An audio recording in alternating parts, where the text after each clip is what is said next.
Apa yang diajarkan orang kaya pada anaknya? Kebanyakan orang tua kita mengatakan, belajarlah yang giat, raih nilai yang baik, nanti kamu akan mendapat pekerjaan berupah tinggi dengan tunjangan dan bonus yang besar. Apakah pernyataan itu tepat? Kenyataannya, banyak waktu yang kita habiskan untuk mempelajari hal-hal yang tidak kita butuhkan di kehidupan nyata. Sebagian besar ilmu yang diajarkan adalah untuk keperluan profesional, membentuk kita menjadi seorang pekerja yang baik. Banyak lembaga pendidikan tidak mengajarkan kita cara mengelola kekayaan yang kita peroleh. Padahal pengetahuan tentang pengelolaan keuangan adalah pengetahuan yang kita gunakan seumur hidup. Kebanyakan dari kita tidak diajarkan untuk bisa melek secara finansial. Robert T. Kiyosaki memiliki dua ayah kandung dan ayah angkat. Ayahnya yang pertama mengalami masalah-masalah keuangan di akhir hidupnya. Ayah yang lain merupakan salah satu orang terkaya di Hawaii dan meninggalkan banyak warisan. Kedua ayahnya merupakan orang yang karismatis, berpengaruh, dan sama-sama mengetahui akan pentingnya pendidikan. Namun mereka mengajarkan hal yang berbeda. Ayahnya yang miskin mengatakan, cinta akan uang adalah akar dari segala kejahatan.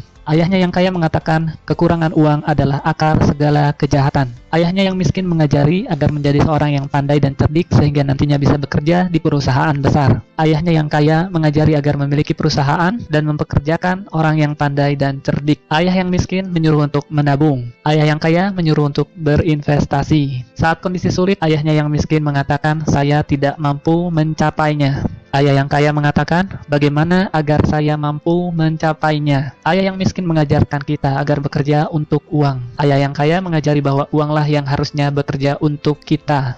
Apa pelajaran yang bisa kita ambil dari kisah hidup Kiyosaki? Pelajaran pertama, orang miskin dan kelas menengah bekerja untuk uang. Orang kaya mempunyai uang yang bekerja untuk mereka. Manusia dipenuhi oleh rasa takut dan hasrat. Takut hidup tanpa uang memotivasi kita untuk bekerja keras. Setelah itu, kita mendapatkan penghasilan. Selanjutnya, hasrat atau nafsu mengajak kita untuk memikirkan hal-hal yang indah.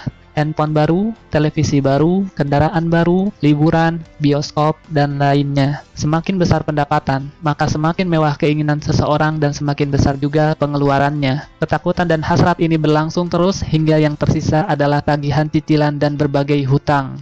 Inilah yang disebut dengan rat race. Pelajaran kedua, keluarlah dari rat race dengan membuat diri Anda melek secara finansial. Misalkan Anda memiliki gaji 10 juta per bulan, namun pengeluaran Anda 9 juta per bulan. Maka yang bisa Anda sisihkan sebenarnya hanya 1 juta per bulan. Jika Anda seorang pekerja, maka Anda akan banyak sekali membayar pajak. Sebelum memperoleh gaji, Anda membayar pajak. Saat berbelanja, Anda membayar pajak. Saat menabung, Anda membayar pajak. Bahkan sampai Anda meninggal pun, maka Anda tetap harus membayar hutang pajak Anda. Yang akan menjadi masalah nantinya adalah bukan seberapa banyak uang yang bisa diperoleh, namun seberapa banyak yang bisa disisihkan. Bagaimana agar Anda bisa melek secara finansial? Pertama, Anda harus mengetahui perbedaan antara aset dan liabilitas. Secara sederhana, aset adalah segala sesuatu yang menghasilkan uang ke dompet Anda, seperti saham atau reksadana, apartemen yang disewakan, real estate, kekayaan intelektual seperti buku, metode pendidikan, dan bisnis yang tidak membutuhkan kehadiran Anda secara fisik. Anda bisa menggaji seorang manajer untuk mengurusnya.